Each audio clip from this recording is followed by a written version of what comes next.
से आम आदमी पार्टी के कुलदीप भंडारी जी क्षेत्रीय मुद्दों पर सीधी बात करेंगे। भंडारी जी, खबर कंट्रोल न्यूज में आपका स्वागत है सर। सबसे पहले जानेंगे वार्ड में क्या क्या समस्या बनी और क्षेत्र के जो निगम पार्षद रहे उन्होंने कैसा काम किया पिछले 5 सालों में। सबसे पहले तो मैं खबर न्यूज़ आपके लिए बहुत बहुत धन्यवाद करता हूँ कि आप जो है सड़क की बात को संसद तक ले जाते हैं। एक मीडिया ही ऐसा है जो कि सड़क की बात को सीधा संसद तक ले जाता है और सभी लोगों को जागरूक करता है। तो आप सभी लोगों का बहुत बहुत धन्यवाद। तो रही बात जैसे कि निगम पार्षद ने किस तरीके से काम करे हैं, आम आदमी पार्टी की निगम पार्षद रही हैं हमारे यहाँ पे हमारी बहन है गीता रावत जी। तो आम आदमी पार्टी के आपने देखे होंगे सारे काम अच्छे हुए हैं, लेकिन जो सेंटर सरकार है वो काम नहीं करने देती किसी में भी। और अभी जो है एमसीडी जो है बीजेपी के पास है, तो आप देख ही रहे होंगे कि बीजेपी के कूड़े के पहाड़ जगह जगह लगे हुए हैं जी। और जिस तरीके से अभी आम आदमी पार्टी ने हर एक चीज में बिजली का बिल माफ कर दिया, पानी का बिल माफ कर दिया, मोहल्ला क्लिनिक से लेकर देख लीजिए आप, स्कूलों को लेके देख लीजिए, जिस स्कूलों को पूरा वर्ल्ड में जो है फेमस जो है वो दिल्ली के स्कूल आ रहे हैं। तो अब की जब 250 सीटें हो गई हैं एमसीडी में, पहले 272 हुआ करती थी, अब 250 सीटें हो गई हैं। तो अब दिल्ली वालों ने पूरा मन बना रखा है कि जिस तरीके से ये पानी के बिल बिजली के बिल माफ करते हैं, इसी तरीके से ये कूड़े के पहाड़ भी जो है साफ कर देगी। और इस टाइम में आपको मैं बता दूं कि 250 में से 250 सीटें लोगों का पूरा मन बना रखा है कि वो आम आदमी पार्टी को देंगे। सर, जिस तरह से चुनाव आयोग ने 272 में से 250 सीट कर दी दिल्ली के अंदर, क्या लगता है जनता हित के लिए है? जनता हित के लिए क्या है, बस ये अपना उल्लू सीधा कर रहे हैं। उनको मालूम था कि इस टाइम चुनाव हो रहे हैं, जैसे गुजरात वगैरह में, तो सब जगह ये चुनाव कब के हो जाना चाहिए। तो एट ए टाइम पे जिस टाइम पे टिकटों का फाइनल हो रहा है, तो उस टाइम पे एकदम से कहना कि भाई ये चुनाव जो है टल गए हैं और आगे चले गए हैं। तो ऐसा नहीं होना चाहिए। मन मर्जी चल रही है, अपनी मन मर्जी कर रहे हैं। एक तरह से हिटलरगिरी जो है इस तरीके से काम हो रहा है और ये जनता सब समझ रही है। और जनता को मालूम पड़ गया है कि अब तक हमारे साथ किस तरीके से हमें जो है गुमराह किया गया। पहले किसी चीज का वादा करना, झूठ बोलने में सबसे आगे ये सरकार रही है। तो अब जो काम है सारे सही होंगे और पूरे जो है लोगों ने मन बना रखा है कि इस टाइम जो है आम आदमी पार्टी को ही एमसीडी देंगे। चुनाव से पहले भी सर मनीष सिसोदिया जी पे काफी सारे एलिगेशन लगाई अन्य पार्टियों ने, चाहे सीबीआई की जांच की होगी, ईडी की जांच होगी, दोबारा पुनः सीबीआई की जांच हुई, परंतु कुछ निकला नहीं सर। क्या लगता है चुनावी हथकंडे जो चुनाव नजदीक है इसलिए इस तरह के कार्य कर रहे हैं? राजनीति है, इसमें चल रहा है, अच्छा चल रहा है। हम तो कह रहे हैं कि एक दफे गिरफ्तार तो करो, गुजरात एक तरफा हो जाएगा। अब ये लोगों की बुद्धि जो है ना भ्रष्ट हो जाती है। कहते हैं विनाश काले तो विपरीत बुद्धि। तो जब विनाश काल आता है किसी का तो ऐसी बुद्धि हो जाती है। बार बार उनको उठा रहे हैं, जितना ये उठा रहे हैं उतना ही हमारा गुजरात का चुनाव जो है और मजबूत हो रहा है। पब्लिक सब समझती है, पब्लिक ऐसा थोड़ी है कि जो समझती ना हो। पब्लिक को एक एक बात का मालूम है। आपने 2 दफे इनके घर पे पहले रेड मारी है, फिर अभी सीबीआई से बुलवाया, लेकिन हुआ क्या उसका? कुछ भी नहीं हुआ। गुजरात का चुनाव और मजबूत होता जा रहा है और मैं आपको बता रहा हूँ गुजरात एक तरफा जो है आम आदमी पार्टी की तरफ आ रहा है। सभी लोग जो है एक बात और मैं आपको बता रहा हूँ, जो महंगाई का मुद्दा देखो सब भूल गए हैं। जिस सिलेंडर को स्मृति ईरानी जो है सर के ऊपर लेके चलती थी, आज वो सिलेंडर कहाँ पहुंच गया। जो दालों को लेके इतने बातें होती थी वो दालें कहाँ पहुंच गई। तो ये भ्रमित करते हैं लोगों को कि ताकि इन मुद्दों तक ना पहुंच पाए। पेट्रोल देखो कितना महंगा हो गया, लेकिन पेट्रोल की कोई बात नहीं करे। जैसे लोगों के दिमाग में आए कि महंगाई का मुद्दा छेड़े, तो ये ऐसा कोई बड़ा कांड ऐसे कर लेते हैं कि लोगों का जो है ना वहां से नजर घुमा के इस मुद्दे पे लेके आ जाते हैं। सर, बीजेपी के कार्यकर्ता ये भी कहते हैं जो पेट्रोल डीजल की महंगाई है उस पर दिल्ली सरकार ने टैक्स लगा रखा है, अगर टैक्स कम कर ले तो महंगाई वैसे ही कम हो जाएगी। किससे दोबारा पूछिए? केंद्र सरकार जो भाजपा के कार्यकर्ता है वो कह रहे हैं कि जो जिस तरह महंगाई बढ़ रही है पेट्रोल या डीजल पे, दिल्ली सरकार ने टैक्स लगा रखा है, टैक्स वापस ले लें अपना, महंगाई कम हो जाएगी। तो आपको क्या लगता है ऐसा है? आप ही बताइए ना। बिल्कुल।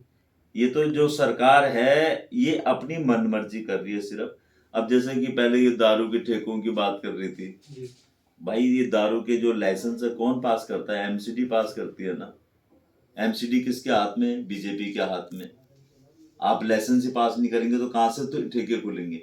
चलो अब तो सारे ठेके भी खत्म हो गए, बिल्कुल। अब तो एमसीडी के पास भी नहीं है ना, दिल्ली सरकार का है। एलजी किसके अंडर में आता है? बिल्कुल सर। सेंटर सरकार में। बिल्कुल। तो अब क्यों नहीं कर रहे हैं आप लोग? आपने करना कुछ नहीं है। यहाँ की तुम बात कर रहे हो, इससे ज्यादा तो तुम्हारे जहाँ तुम्हारी सरकार है उन जगह पे है। इसके अलावा ये भी कह रही है सर, जो दिल्ली सरकार सब्सिडी दे रही है जरूरतमंद लोगों को, कह रही है अगर देना ही है तो बता के देने की क्या आवश्यकता है। आपसे भंडारी जी ये भी जान लेंगे, ये बात भी सच है कि बीजेपी और कांग्रेस के सबसे ज्यादा कार्यकर्ता सब्सिडी ले रहे हैं बिजली का? ऐसे है, अभी जो सब्सिडी की बात हुई है कि इस नंबर पे फोन करो, जो लोग पहले चिल्लाते थे कि क्यों आपने फ्री कर रखा है, क्यों फ्री कर रखा है, तो आज वही लोग सबसे पहले मुझे दो मुझे दो मुझे दो ये इस तरीके से लगे हुए। अभी हमने यहाँ पे सर्वे कराया था कि जितने भी हमारे जो है शनिवार और इतवार को जो है हमारे सभी कार्यकर्ता हर एक घर में जाते हैं, तो जिसको अपना बिजली का बिल में सब्सिडी चाहिए तो वो हमारे इस नंबर पे आप फ़ोन कीजिए और आपके पास जो है उसका सर्टिफिकेट आ जाएगा। तो उसमें अधिकतर घर बीजेपी के ही हैं जो कहते थे कि भाई ये क्यों माफ कर रखा है। अभी भी आप अगर वो सर्वे कराएंगे या किसी का भी देख लेंगे, क्योंकि बिल तो आना ही है, तो वो बिलों से पता चल जाना कि कौन कौन सब्सिडी ले रहे हैं। उसमें अधिकतर जो है सारे, अधिकतर तो क्या ज्यादातर और पूरे ही वो बीजेपी के ही हैं जो शोर मचाते थे, उन्हीं के सबसे ज्यादा आ रहे हैं। उसके बावजूद भी हल्ला बोलते रहते हैं सर। उसके बाद भी हल्ला बोलते रहते हैं कि यहाँ पे कि ये फ्री क्यों कर रखा, वो फ्री क्यों कर रखा है। इस बार क्या लगता है सर, 250 में से कितनी सीट आने की संभावना है आम आदमी पार्टी को दिल्ली के अंदर? 250 में से 250 ही आएंगे, क्योंकि पूरी दिल्ली जो है अपने आप को ठगा हुआ सा महसूस कर रही है कि हमने क्या सोच के चले थे और क्या हो गया है। तो इस टाइम जो है पूरा बहुमत जो है आम आदमी पार्टी को पड़ेगा, और जिस तरीके से विधानसभा का हुआ था इनका एकदम क्लियर, इस तरह होना। उसी तरीके से ये एमसीडी में भी होगा और पूरा बहुमत से सारे जीतेंगे। सर आपसे ये भी जान लेंगे, आपने इतनी बड़ी पार्टी छोड़ के आम आदमी पार्टी में शामिल हुए, क्या कारण है सर? देखिए, मेरा जो काम रहा है शुरू से वो समाज सेवी कर रहा है, और यहाँ पर 200 तो कन्याओं की शादी करा दी है मैंने। अब जो और भी जो सरकारी जो मदद है जो मेरे लोगों तक, आप एक निगम पार्षद हो या काउंसलर हो या एमएलए हो या एमपी हो, उनके कार्यालय में इतनी भीड़ नहीं होती है जितने यहाँ मेरे कार्यालय में लोगों के तादा वादा लगा रहता है। तो सभी लोग जो मेरे तक पहुँचते हैं वो ये अपने घर की तरह समझ के पहुँचते हैं। तो उनको सरकारी सुविधाएं किस तरीके से दी जाए, जो गवर्नमेंट की जो सुविधाएं आती हैं वो कैसे दी जाए, तो उससे अच्छा कोई विकल्प नहीं था। और आम आदमी साहब सभी की पार्टी है, और देख ही रहोगे आप, जैसे मोहल्ला क्लिनिक यहाँ पर जितने भी आते हैं, कभी डॉक्टर के लिए कभी स्कूलों के लिए, तो अब यहाँ जो है वैसे ही काम हो जाता है। जिस काम में जो है 3-3 4-4 दिन लग जाते थे, घूम के जाना पड़ता था कि पहले इधर जाओ फिर उनके पास जाओ, अब एक फोन में सारे काम हो जाते हैं। तो मेरा मेन मकसद है कि जन सेवा करना। तो अपने जो यहाँ क्षेत्र की जनता है, चाहे वो कोई भी हो, उन लोगों को ये सुविधा मिले। और मेरा चुनाव लड़ना मेरा मकसद नहीं है कि मैं चुनाव लड़के ही करूं, तो पार्टी में रह के पार्टी का जो कार्य है वो उन लोगों तक पहुंचा सकता हूं। जो सुविधाएं आती हैं, सरकारी सुविधाएं आती हैं, वो उन लोगों तक पहुंचा देता हूं। तो ये इस वजह से मेरे को आम आदमी पार्टी। अगर सर आप ये क्षेत्र से प्रतिनिधि बनते हैं तो क्या क्या बदलाव करेंगे इस वार्ड में? देखिए, प्रतिनिधि बनते हैं तो इस क्षेत्र में जो कमियां रह गई हैं, जैसे नालियों की हैं, रोडों की हैं, जो भी समस्याएं होंगी, मैं आपको ये कह दूं, एक निगम पार्षद हो या समाज सेवी हो, उसका काम ये होना चाहिए कि अपना क्षेत्र सैन सफाई से होना चाहिए। यहाँ अगर किसी को डेंगू मलेरिया होगा तो उसकी जिम्मेदारी मैं लूँगा। डेंगू मलेरिया किस वजह से होता है वो आपको मालूम ही है, कूड़ा हो, पानी जमा हो, नालियाँ साफ ना हो, तो इनकी वजह से जो है डेंगू मलेरिया फैलता है। और एक निगम पार्षद का जो काम होता है सैन सफाई का ही काम होता है। तो हमने एक बना रखी हमने कि इस तरीके से हमारे कार्यकर्ता हर एक हफ्ते, हर एक गली के अंदर, हर एक जगह हर लोगों से मिलेंगे। वहाँ की एक आदमी को जिम्मेदारी दी जाएगी कि यहाँ अगर सफाई नहीं होगी तो आप मेरे को तुरंत फ़ोन कीजिए। तो वहाँ पर जो हमारा सफाई कर्मचारी जिसकी ड्यूटी लगी होगी, अगर उसकी कहीं कोई गलती निकलती है तो उसकी वहाँ से ट्रांसफ़र कर देंगे या उसको हटा दिया इस जाएगा। तरह का बदलाव देखने को मिल सकता है आगे सर। बिल्कुल, बिल्कुल। अब तक जो भी ये बनते हैं एमसीडी में, आपने देखा होगा ये बीजेपी के हाथ में पूरी एमसीडी है, लेकिन इनकी नज़र नालियों में कम रही है, बिल्डिंगों में ज़्यादा रही है। बिल्कुल। तो ये नहीं होना चाहिए। आपको सिर्फ सैन सफाई पे, एमसीडी के जो स्कूल हैं उन पे, इन पे ज़्यादा काम करना चाहिए। आपने देखो दिल्ली सरकार के स्कूल कितने अच्छे बने हुए और एमसीडी के स्कूल देखो वो बिल्कुल किस जज हालत तरीके से। स्थिति में है सर।